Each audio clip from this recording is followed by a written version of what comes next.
Can everybody hear me okay? Yeah. Check, check. 1, 2. All right, great. Well, welcome everyone. It's nice to see everybody out here. This is actually the first in-person presentation of this program that I've done since before the pandemic. So great to be in the same room with you while I'm singing these songs. How many people in this room are of Irish descent? All right. Very nice. So that is a larger concentration than we would expect from the country at large. Boy, that had to be at least 50%, right? Maybe even more. So a friendly crowd, that's always good. The United States is about 10% Irish these days, about 35 million Irish people living here. Here in New England, we have a higher concentration. In New Hampshire, we are 19% Irish, and we are the second most Irish state in the Union, behind Massachusetts, yes. 22% of their population is of Irish descent. Here's a harder one. This is one that I did not know until I looked it up. The Irish are the second largest ethnic group in the US. Does anybody know what the largest group is? Or any guesses? French. French, you're getting close. Italian. Spanish. Also close, Spanish. also close. You're on the right continent. Spanish. No, it's the Germans. Yep, yep. With Irish being the second. So let's see. The Irish being here as part of the United States is something that goes back all the way till before we were even a country. When the Declaration of Independence was signed, there were 56 men who signed the Declaration, and 9 of them were Irish. So 16%, if you're going to do some quick math there. They were here naturally, therefore, during the Revolutionary War. They participated in that conflict on both sides and started to come in greater and greater numbers as the decades moved forward until we got up to the 1840s. And that's when one of the most influential events in Irish history occurred, the potato blight. So they took a census in Ireland in 1841, and there were 8 million people living in Ireland. The famine struck in 45, 46, and 47 were the worst years. They call it Black 47. Then they took another census in 1851, so just 10 years later. And of those 8 million people, 1 million had died. And another 1 million had emigrated, most of them coming here to the US. So that was not necessarily the ideal time to be coming to the United States. The late 1840s, 1850s, we had our own troubles brewing, which finally boiled over in April 12th of 1861 with the outbreak of the American Civil War. And that was once again a conflict that the Irish were very heavily involved in, once again on both sides. And that's something we'll talk a little bit more about further on into the program. The Irish were not exactly welcomed with open arms when they started coming to this country. There was a lot of anti-Irish sentiment, a lot of prejudice. They were considered subhuman in many ways. So it was very difficult for them to find work. And as a result, they took the jobs that no one else wanted, whatever jobs they could. So that could mean soldiering during the Civil War. It could mean working in the mills and factories here in New England. Towns like Lowell, Manchester, largely settled by Irish who were moving up from Boston looking for some place where they could earn a living. They also were one of the 2 main workforces that completed the Transcontinental Railroad in the second half of the 1800s. So connecting the East Coast to the West Coast by rail, that was the Chinese and the Irish that accomplished that task for the most part. And they, of course, a pattern that we still see today, they started to take work as policemen and as firefighters. I don't know who the locals would be, but you ask around just about any town around here, and there's going to be somebody with an Irish last name somewhere on the police force or the fire department.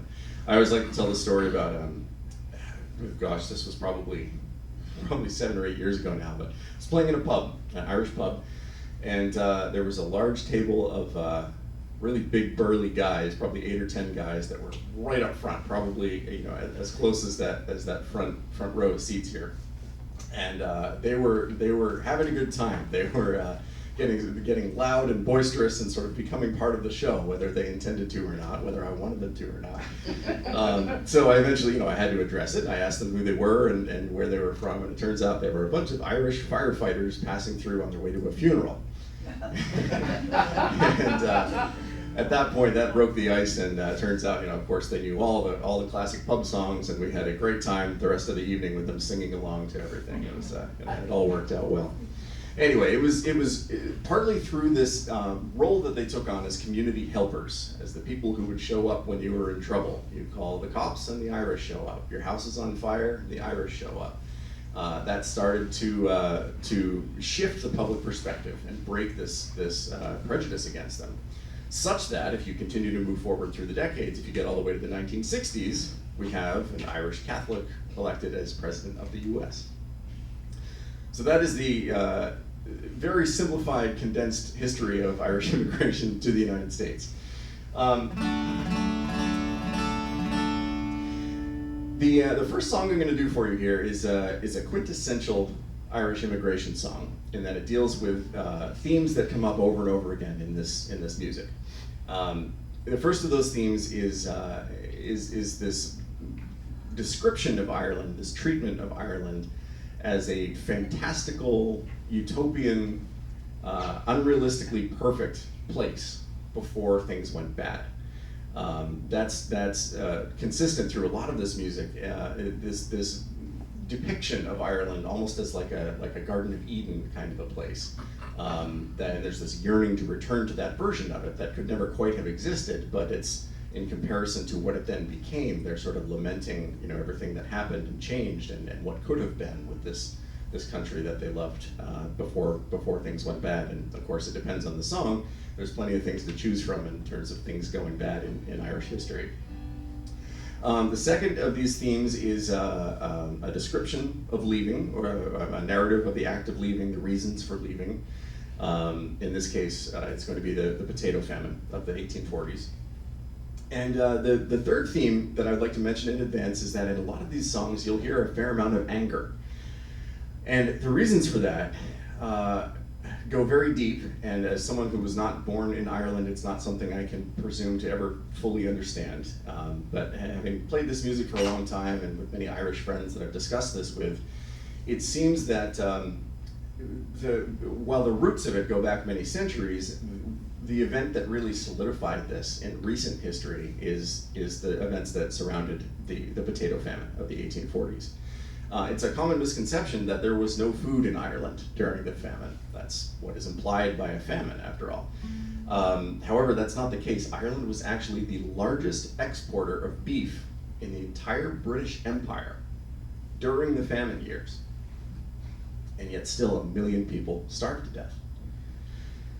The reason being that the people in charge, who at that point would have been the English and the Scottish landlords, the way the system was set up, instead of charging money for their rents and their taxes, which were incredibly high, intended to keep the Irish peasant class down, it was more of a commodity-based economy. So they would take their payment in goods, in produce, in grains and livestock, in whatever the Irish peasants could grow, could produce. And so when the famine struck, they were allowed to keep their potatoes. You can live off of potatoes, but pretty much everything else was exported. So all of a sudden, when there are no potatoes left to eat in the country, that left the peasants with nothing to eat except for all this other food that they were still producing. And so the fact that the people in charge didn't relax the policies, didn't adapt to that, and didn't react to that situation, but continued to export all of that food away, leaving 1 million people to starve, you can see where there might be some hard feelings after that. And considering that was not too long ago, there's still a fair amount of that sentiment today. So this song here, it takes the form of a father and a son having a discussion. The son is asking his father, you're always talking about how great Ireland is, but why did we leave? And the father explaining his reasons.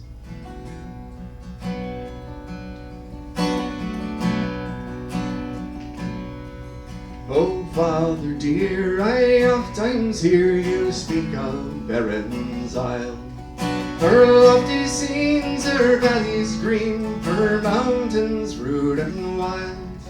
They say it is a princely place wherein the king might dwell. So why did you abandon it? The reason to me tell. Oh son, I loved my native land with energy and pride, until the blight came on the crops, the sheep and the cattle died.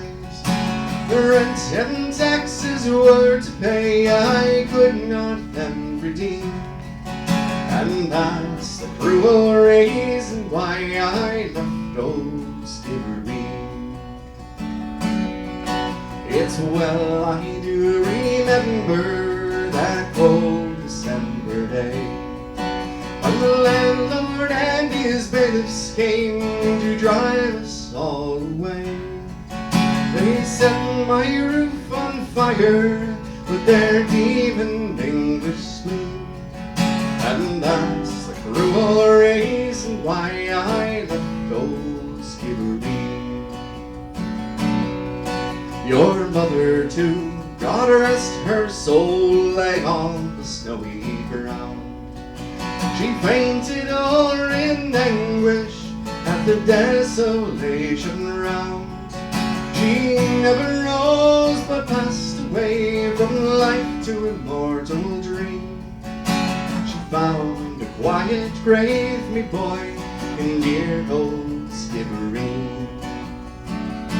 And you were scarcely 2 years old, and feeble was your frame. I could not leave you with my friends, for you bore your father's name. So I wrapped you in my coat some more in dead of night unseen. I heaved a sigh and said goodbye to dear old Skibbereen.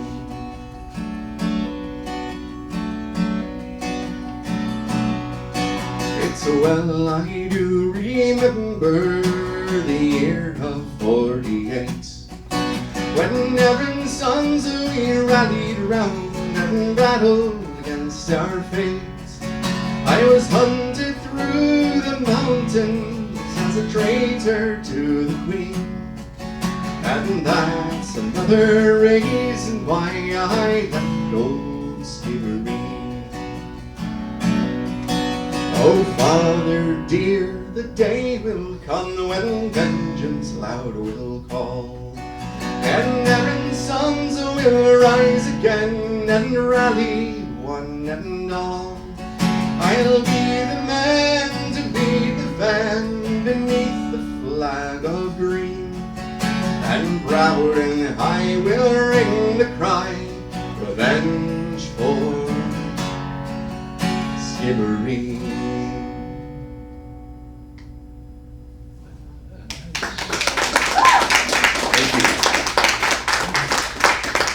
So with this being a program about Irish immigration music, it's not likely to be terribly uplifting overall. Fair warning, and we'll try to find at least one exception to that later on in the program. So let's imagine for a moment that you are a first-generation Irish immigrant. You have somehow survived the famine. You've survived the Rising of '48, which was mentioned in that last song, one of many doomed uprisings. You have somehow come up with enough money to book passage on a ship to the New World, and you've even survived the voyage on what they called coffin ships because so many people were dying just in the crossing. And you've stepped off the boat, let's say you're in New York or Boston. What's one of the first things that you would need to do when you got here? Find a place to stay. Find a job. I heard find a place to live, and I heard find a job. Those are absolutely both correct. One would have to come before the other, right? In order to pay for the place to live, you would have to find employment. So, as I mentioned before, that's something the Irish had a really hard time with.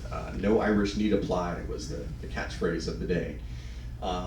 And so, interestingly enough, it was the young women who had a much easier time finding gainful employment here because they could take work as housekeepers for rich households, where they would be provided with room and board and then paid a wage on top of that. So even if the wage wasn't much, their living expenses were practically non-existent because they had a place to live and they had food, which is more than a lot of their male counterparts could say. And so because of this, they were able to save extraordinary amounts of money, which in many cases they then sent back across the ocean to Ireland to try to alleviate some of the poverty there, or in many cases to fund future waves of immigration, bring the rest of their family over to join them. I try not to throw too many numbers and statistics into this program, but this one is worth mentioning. The amount of money sent by Irish in the U.S. to Irish back home in Ireland, just in the second half of the 1800s, was $260 million. By the standards of the 1800s, I mean, that's not counting inflation. If you factor that in, that's billions of dollars that were raised by Irish here in the U.S. and sent back across, back home. So, let's see, this next song is about, in this case, a young man who has left his home in County Clare in the west of Ireland, and he's gone off to try to find work to send some money home. How many people here have been to Ireland? All right, have you been to County Clare in the west? Yeah, okay. Have you been to Doolin, little village of Doolin, right just north of the Cliffs of Moher? Yes, okay, great. Lovely place. There's a pub there. Well, there are a lot of pubs there.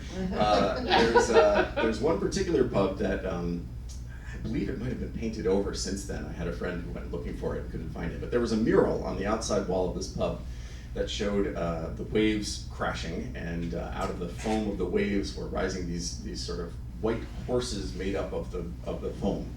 And above this image it said, "I thought I heard a fiddle play, or maybe it's a notion. I dreamed I saw white horses dance upon that other ocean."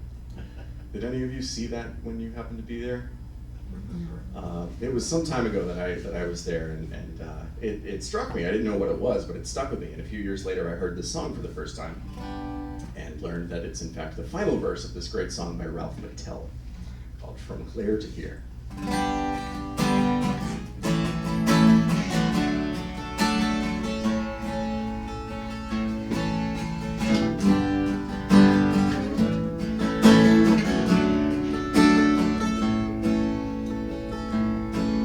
There's four of us who share the room. We work hard for the crowd, sleeping late on Sundays, almost never get 2 miles. It's a long, long way from Clare to here. It's a long, long way from Clare to here. Oh, it's a long, long way. It gets further by the day. It's a long, long way from Clare to here.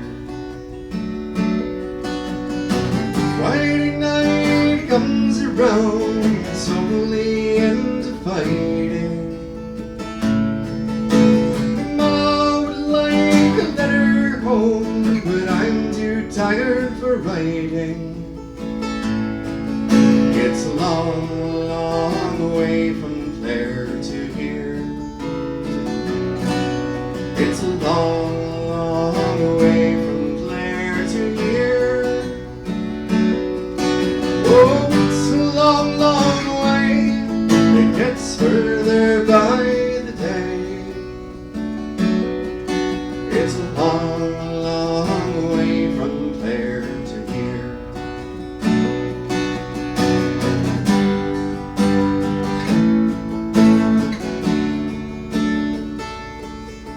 And it almost breaks my heart when I think of Josephine. I promised I'd be coming home with pockets full of green. It's a long, long way from Clare to here. It's a long, long way from Clare to here.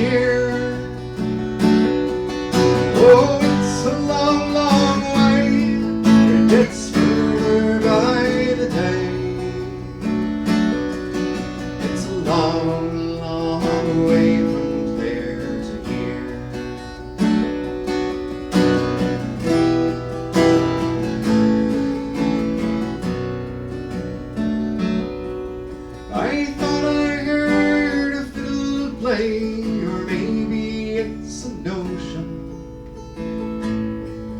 I dreamed I saw white horses dance upon that other ocean. It's a long, long way from Clare to here. It's a long, long way from Clare to here. Oh, it's a long, long way. It gets further by the day. It's a long, long way from Clare to here. Oh, it's a long, long way. It gets further by the day. It's a long, long way from Clare to here.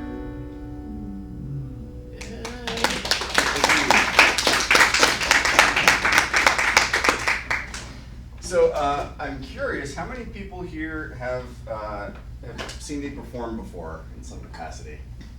We've got a few. Yep. How many people here have driven me to my first fiddle lesson and seen just about every show since? Hey, Mom, what do you know?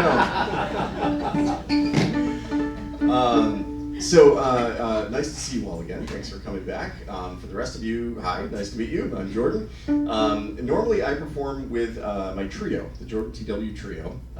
We do more concerts instead of this sort of the humanities program here, which is obviously sort of a hybrid of a lecture and a concert. And we have lots of those concerts coming up in the next few weeks for obvious reasons. There's a certain holiday right around the corner. So if anyone is interested in more info about that, there is, over on that table there is a sign-up sheet for an email list. Maybe once a month, once every 2 months, I'll send out an update on what's coming up. So that would be a great way to stay in touch if you're curious about that. We also have some CDs there for sale with a little sheet that tells you the difference between them. If you have any questions, you can always just ask me afterward. And there's a little postcard that highlights our 3 biggest shows that are coming up as well. And we've got some fun ones in the next month or so. I built my career around being a fiddle player, and so even though fiddle tunes by definition don't have lyrics and therefore aren't immigration songs, I'm going to sneak a few into this program anyway. We're going to stay in County Clare for a little longer. I'm going to do a little medley of Irish jigs. The first one is called the Cliffs of Moher, named after the iconic cliffs that are just south of the town of Doolin that so many of you have seen. And then, let's see, the second tune will be The Road to Lisdoon Varna, which is a small village nearby, known for its traditional music. The third tune will be The Mist-Covered Mountain, which is named after Mount Callan. If you were to stand on the cliffs and look down to the south and a little bit to the east in the distance, you would see a mist-covered mountain named Mount Callan. That's what this tune was written for. And I'm going to round it out with a tune that's just called the Clare Jig for County Clare.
Thank you very much.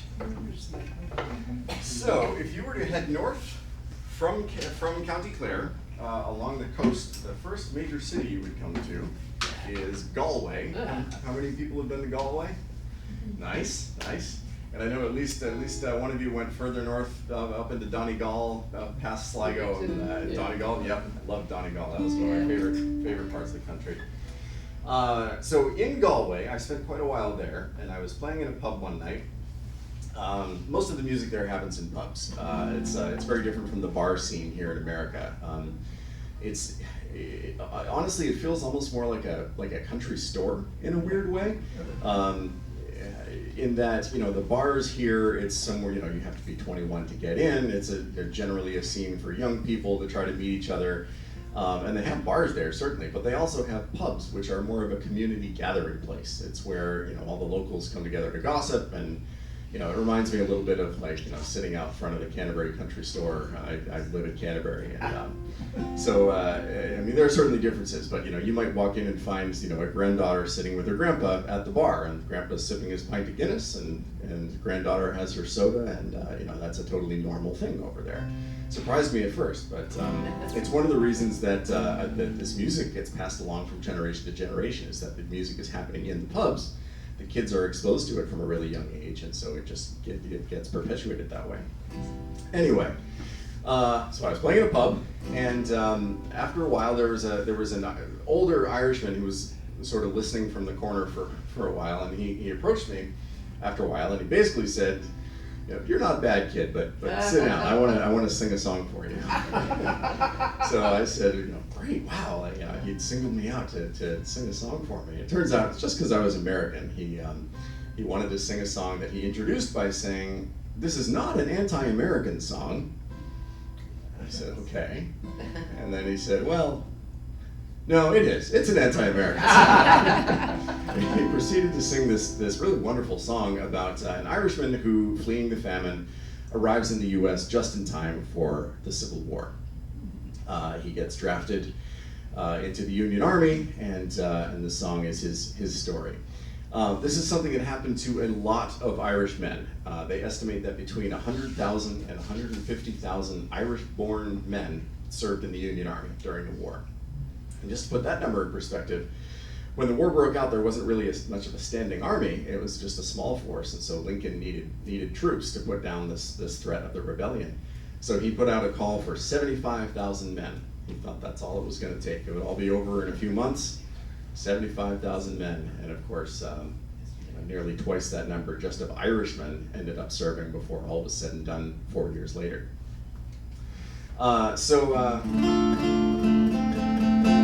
One of the reasons that I think this song is one of the reasons I like to do it, apart from just that it's a good song, is that it represents a perspective that I did not come across very often, either in person in Ireland or in any of their music, and that is this, you know, this in a sense anti-American sentiment. You folks who traveled there, they love Americans, right? They were incredibly friendly people, I would imagine. Did you all find them very welcoming and generous? I mean, I certainly did. I was there in 2008, and that was very much the sentiment.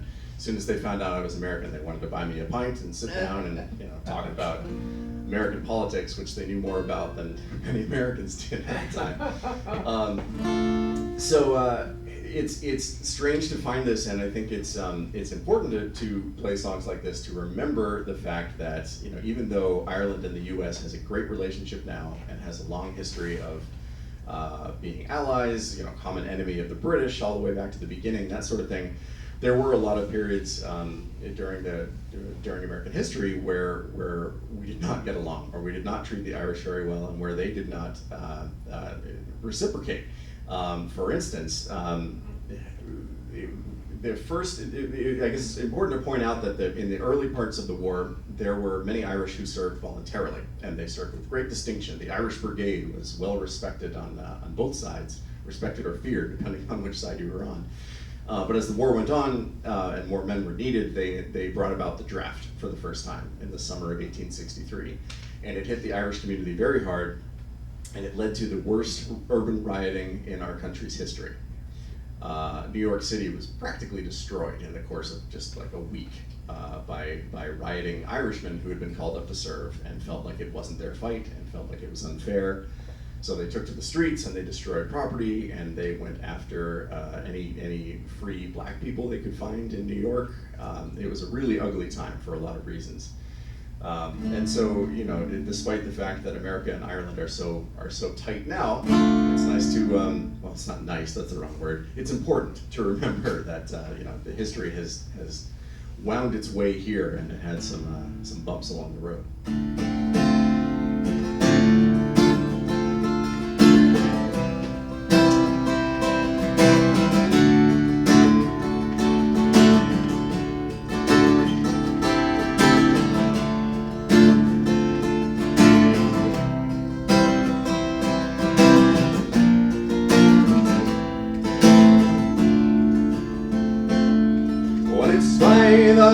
Boys, and that's to mild your noise, and listen to poor Paddy's sad narration. I was by hunger stressed, and in poverty distressed, so I took a thought I'd leave the Irish nation. Well, I sold my horse and cow, my little pig and sow, father's farm and land I then departed, and the sweetheart in McGee I'm afraid I'll never see, for I left her there that morning broken hearted.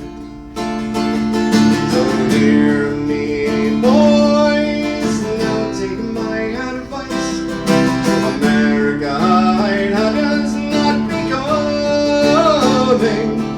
Well, there's nothing here but war, where the murdering cannons roar, and I wish I was at home in dear old Dublin, where myself and 100 more to America sailed for, our fortunes to be making we were thinking. But when we got to Yankee lands, they put rifles in our hands, saying, Paddy, you must go and fight for Lincoln. So hear me, boys, now take my advice, to America I'd have us not be coming. For there's nothing here but war, where the murdering cannons roar, and I wish I was at home in dear old Dublin.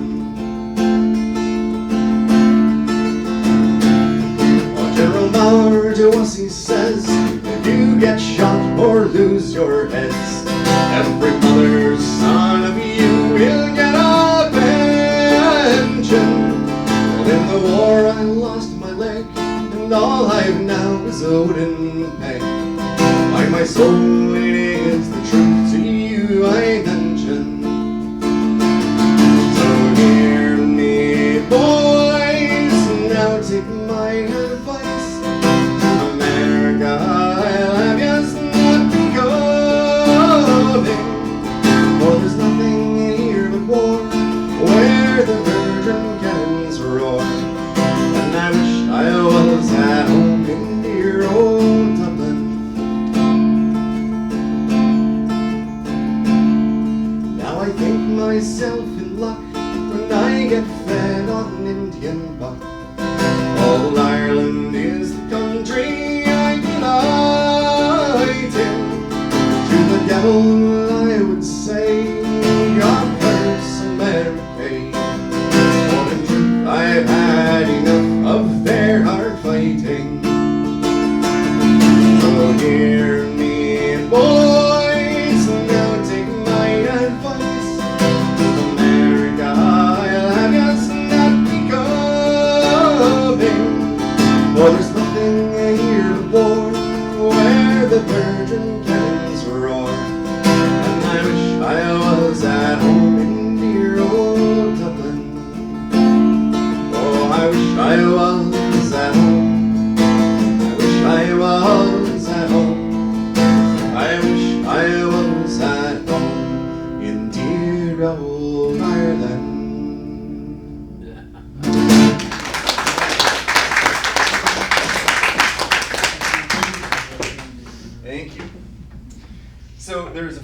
font of Irish traditional music that made its way into American popular music as well. And I'm going to do just a tiny slice of that, a few examples in this next fiddle medley.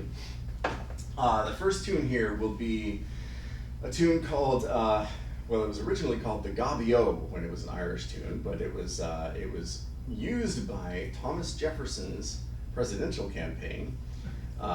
Lyrics were written for it, and it was renamed Jefferson and Liberty. Back in the day, obviously, presidential campaigns looked a lot different than they do today. No, thank goodness. Right. So with no nationally televised, debates and commercials and all of that. Basically, what they would do is they would travel around and they would throw parties, and they would have strong drink, and they would the candidates would speak, and they would sing the campaign song. And so, having a good, catchy campaign song, surprisingly enough, was actually really important to having a successful presidential campaign. It clearly worked for Mr. Jefferson. He not only became president, but this is well over 200 years later, and we are still playing and singing his campaign song. It's actually very popular in the contra dance world here in New England. Do we have anybody here who's ever been to a contra dance? We got a few. Yep. So that's where I first learned this song. It's got a great beat for dancing. So from there, we're going to move into another tune, another Irish jig called Gary Owen. It came over with Irish immigrants who were then serving during the Civil War under a man named George Armstrong Custer.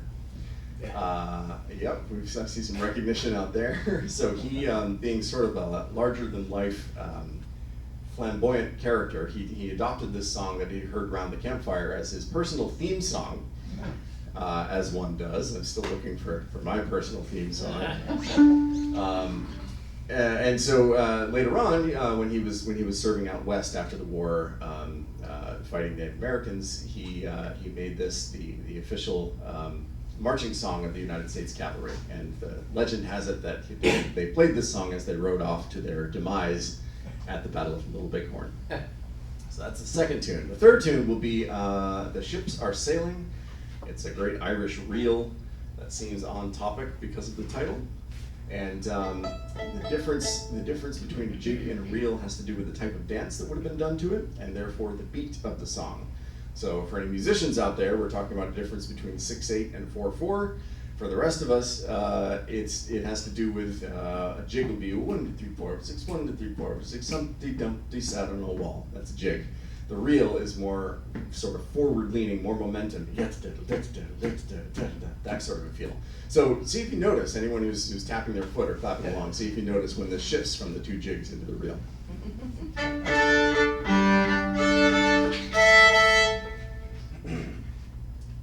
All right, Jefferson and Liberty, Gary Owen, The Ships Are Sailing.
Thank you very much.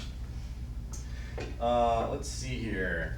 So the next song, I've got two left for you, if that's okay. The next song is, I think of this as sort of a fairy tale take on an Irish immigration piece. And the reason I say that is because it requires some suspension of disbelief to accept the events that are supposed to have transpired in this song. The story is that there's a young couple. She is from a rich family, he is not, therefore her family doesn't approve. In order to solve this, they're going to flee to the New World. They're going to elope, but they need a ship to do this. For some reason, they can't just buy tickets on a ship, they have to buy a ship. So the young woman disguises herself as a man. She dresses up as a man and goes to buy a ship from her father, the guy who sells the ships, apparently. And she successfully buys a ship from him. He doesn't recognize her because she's dressed as a man. They sail off into the sunset to live happily ever after, except that when the father finds out that he's been tricked, he reacts as any reasonable father would. He hires a captain to sail after them and sink them and kill them, rather than let them escape with his prized vessel, the Lady Leroy. That's the name of the ship. So I'll leave the rest of the story to the song.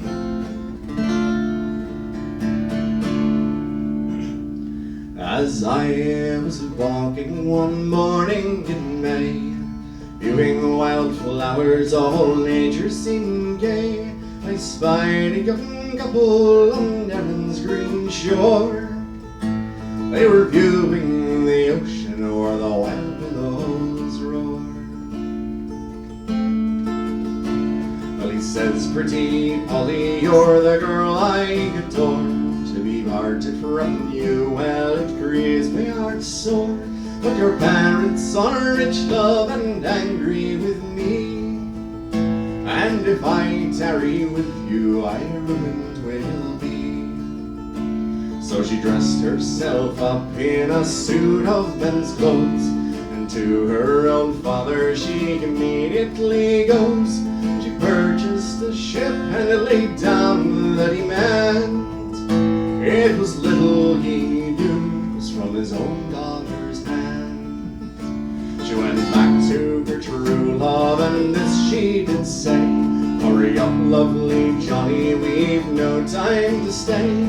They hoisted their topsails and hurrahed with joy, and away on the ocean sailed the Lady Leroy. When her father found out how he cursed and did swear, he sent for his captain and he bade him prepare to seek them and find them and their lives destroy, for they ne'er will enjoy my bold Lady Leroy. Well, his captain was pleased with his orders to go to seek them and find them like some wandering foe. He spied a fair vessel with colors let fly. He's hailed her and found she was the Lady Leroy. And he's bade them return to old Ireland once more, or broadside and broadside upon you will pour. The brave Irish heroes have made this reply: "Oh, we will never surrender, we'll conquer or die." Then it's broadside and broadside on each other they poured, and louder the cannons did roar. The brave Irish heroes have gained victory. Hurrah for true lovers, they'll always run free.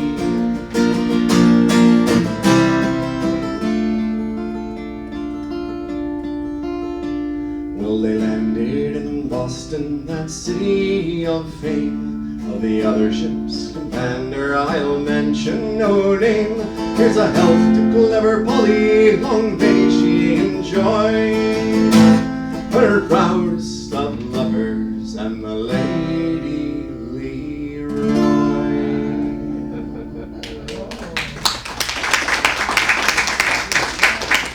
Thank you very much. So a happy ending after all. Got one in there.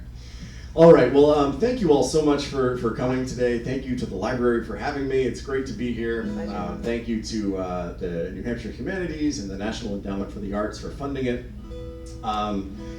Once again, remember there's a mailing list there and some postcards with upcoming shows and CDs and all of that. So if you're interested in hearing more of this, we're coming to a concert with more musicians but less talking. There are many of them coming out.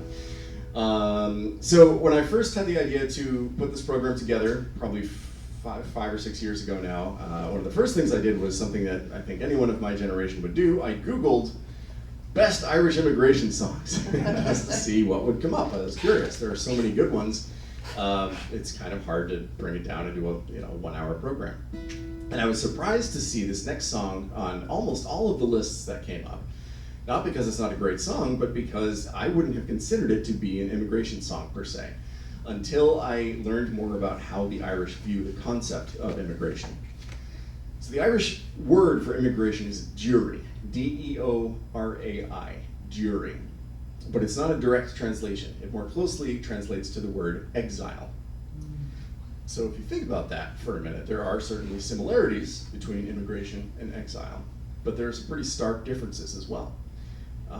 For starters, we tend to think of immigration as a choice, maybe a difficult choice, maybe a choice made under extreme circumstances. But there's hope there. There's light at the end of the tunnel, or at least there's the possibility of a better life after the immigration has been complete. That's the point, right? The point is to leave your home in search of a better life elsewhere. That's not the case with exile, right? There is no silver lining. That's simply being banished from your homeland, often as a form of punishment. So I find it really interesting that there is not even a word in the Irish language to represent this concept of choosing to leave Ireland. And instead, all of the people who have left over the centuries are considered to be in a form of exile, whether they were forced out by circumstances or in some cases literally forced out. And that's where songs like this next one come into play. There was a period in the British Isles where if you got in trouble with the law, instead of being imprisoned or fined or even executed, you could be sentenced to transportation. That meant that you were put on a prison ship and sent away, usually halfway across the world to Australia, to a penal colony. And this was considered by many people to be a fate worse than execution, because it was essentially a death sentence. It was just a very prolonged one.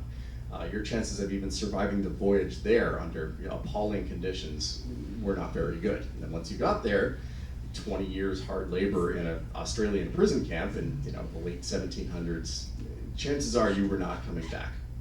And this is a fate that befell many petty criminals, many rebels. In the case of this next song, we have a young man who's stolen some food to try to feed his family, to keep his child alive to see the morn. And he's been caught, and so he's now in a prison by the bay, about to be put on a prison ship and sent away. And so his young wife has come down and is calling over the prison wall to him to say goodbye, because she's probably never going to see him again. So I started the program by talking about some population statistics, and I'll leave you with just one more figure, and that is half. Between 1841, when they took that census, and the 19 teens, so just 70 some years, the Irish population dropped by half, from over 8 million to under 4 million people in just a few decades. It has since gone back up. There are now about 6 million people living there if you combine Northern Ireland with the Republic. But even so, that's 6 million people in 2022 as compared to 8 million in 1841. I mean, when you think about the way population graphs look, I mean, that's not the direction they go, right? That's, to think that this is a developed, theoretically a first world country that has lost so much of their population. I found that pretty staggering when I learned about that. So then, if you bear in mind this concept of Deorai and of immigration not as a choice but as a form of exile, I think it casts those numbers in a pretty sad light. So here's this final song. This is a fairly well-known song. If any of you know it, I would encourage you to go ahead and join right in, sing along with me. And thank you again for spending your afternoon here, or your morning, or whatever, morning into afternoon, whatever it is. Thank you.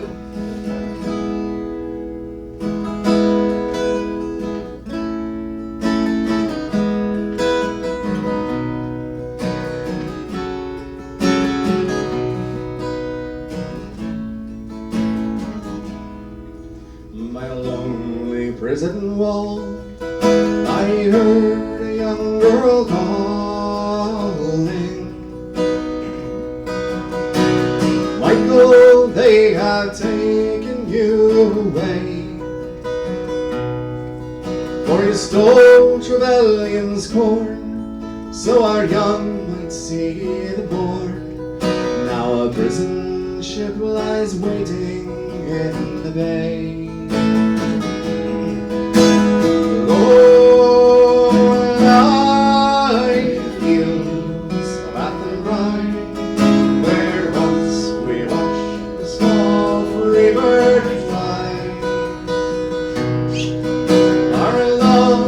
On the wing, we had dreams and songs to sing. It's so lonely round the fields of Athenry. By a lonely prison wall, I heard a young man calling. Nothing matters, Mary, when you're free. Famine and the crowd, I rebelled, they ran me down. Now you must raise our child with dignity. Long lie the fields of Athenry, where once we watched the small free birds fly. Was on the wing, we had dreams and songs to sing. It's so lonely round the fields of Athenry.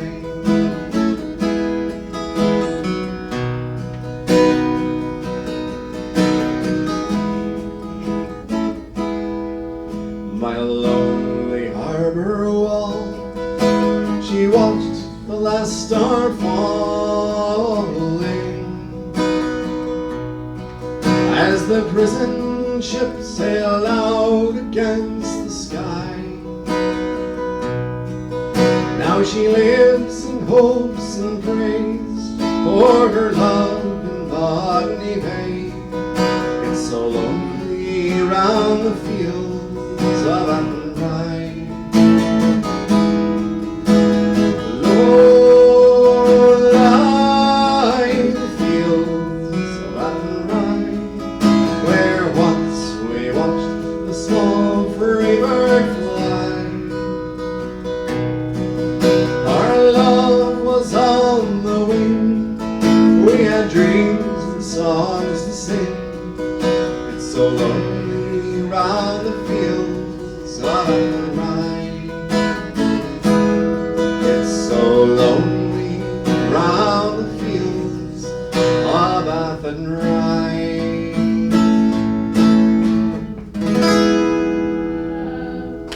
Thank you all very much.